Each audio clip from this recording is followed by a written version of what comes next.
तोता। एक बार की बात है, एक गांव में रामू किसान रहता था।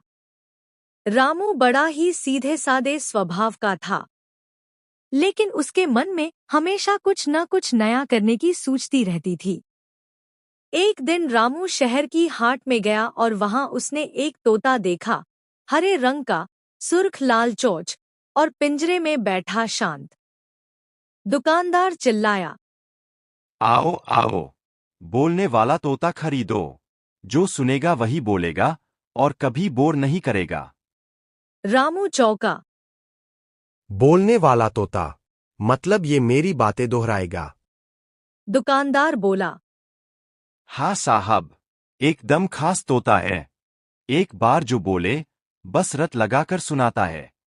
रामू ने झट से 500 रुपए दिए और तोते को लेकर घर लौट आया। घर पहुंचकर रामू ने तोते से बड़े प्यार से कहा। बोल बेटा, रामू भैया। तोता चुप। रामू फिर बोला, रामू भैया, रामू भैया। तोता फिर भी चुप। रामू गुस्से में बोला, क्या ये मजाक है? तू तो बोलने वाला निकला ही नहीं। रामू ने पिंजरे को झटका दिया। तोता तब भी चुप। रामू ने हाथ जोड़ लिए। भाई, दो शब्द तो बोल दे, वरना बीवी बोलेगी कि पैसे बर्बाद कर दिए। तभी अचानक तोता बोला, हाँ भाई, नकली ही हूँ। अब बोलने दूं तो मजा कैसे आएगा। रामू की आंखें फटी की फटी। रामू की आंखें बाहर आ गईं।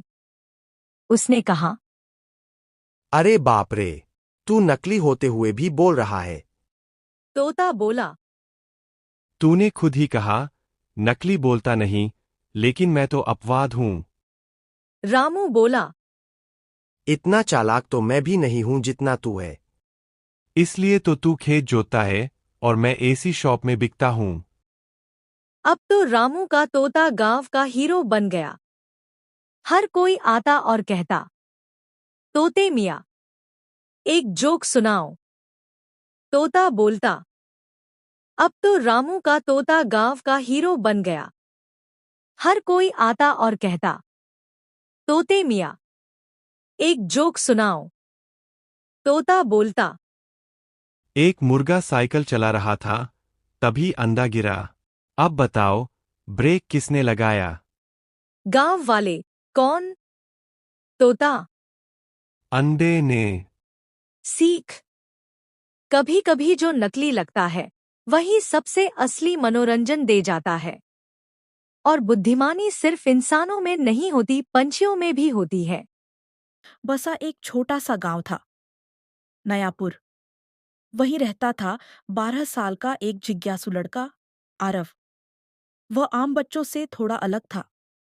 जहां और बच्चे क्रिकेट, पतंग या वीडियो गेम में खोए रहते, वहीं आरव घड़ियों, पुराने यंत्रों और वैज्ञानिक किताबों में डूबा रहता। उसके सबसे अच्छे दोस्त थे उसके दादाजी, जो कभी वैज्ञानिक थे। उनका पुराना कमरा आज भी पुरानी किताबों, नक्शों और टूटे हुए यंत्रों से भरा था। आरव को वहां जाना बहुत अच्छा लगता था। एक दिन बारिश हो रही थी और स्कूल बंद था। आरव घर में अकेला था। दादाजी की अलमारी की पिछली दीवार में उसने एक छुपा हुआ दरवाजा देखा, धूल से भरा, जंग लगा हैंडल। उसे जैसे ही उसने खोला, वह धीमे पुरानी लकड़ी की सीढ़ी नीचे तहखाने की ओर जा रही थी। उसे मिला एक चमकदार सुनहरी घड़ी, जो अचानक टिक टिक टिक टिक करने लगी। मुझे मत छूना, एक आवाज गूंजी। आरव चौंक गया। कौन? उसने पूछा। मैं हूँ टाइमन, समय की रक्षक घड़ी। घड़ी बोली। टाइमन ने बताया कि वह एक जादुई घड़ी है जो समय के दरवाजों की चाबी है। वह दादाजी ने बनाई थी, लेकिन किसी कारणवश वह उसे बंद करके तहखाने में छुपा गए। दुनिया में समय बिगड़ रहा है आरव, टाइमन ने कहा। एक राक्षस, कालभक्ष, समय को निगल रहा है। अगर हमने उसे नहीं रोका तो न कोई भूत रहेगा न भविष्य। आरव ने तय किया, वो मदद करेगा। लेकिन कैसे? तुम्हें 3 दरवाजों से गुजरना होगा, भूतकाल, वर्तमान और भविष्य के दरवाजे। हर दरवाजे पर एक चुनौती है, एक सीख है और एक तत्व जो कालभक्ष को हराने के लिए जरूरी है। टाइमन ने चमकते हुए चक्र से एक दरवाजा खोला।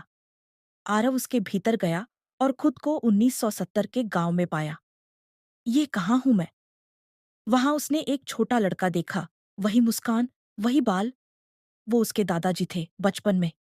आरव देखता है कि दादाजी स्कूल में कुछ गलत करते हैं और सब उन्हें डांटते हैं।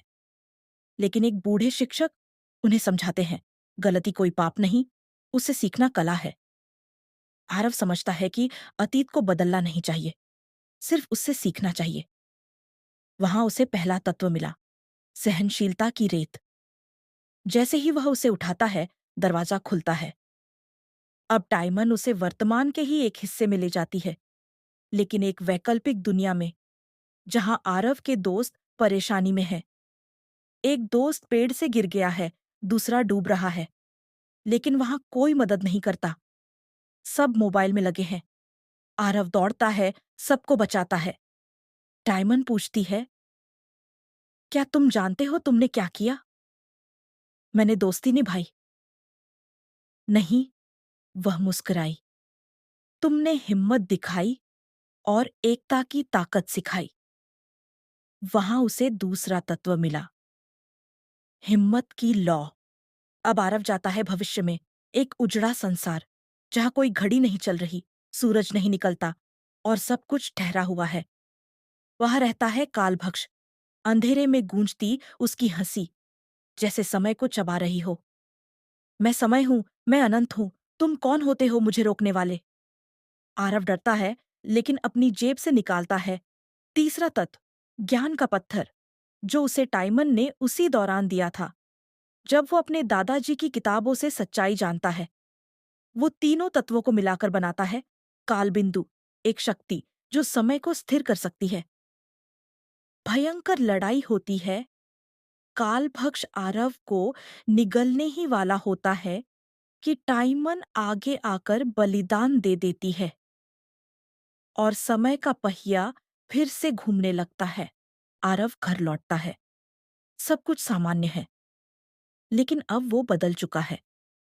वो पहले से ज्यादा संवेदनशील, जागरूक और बहादुर हो गया है। वह अपने कमरे में घड़ी की टूटी हुई चेन को टांग देता है, एक याद की तरह। कहानी का अंतिम संवाद। जो समय को समझता है, वही जीवन को जीता है।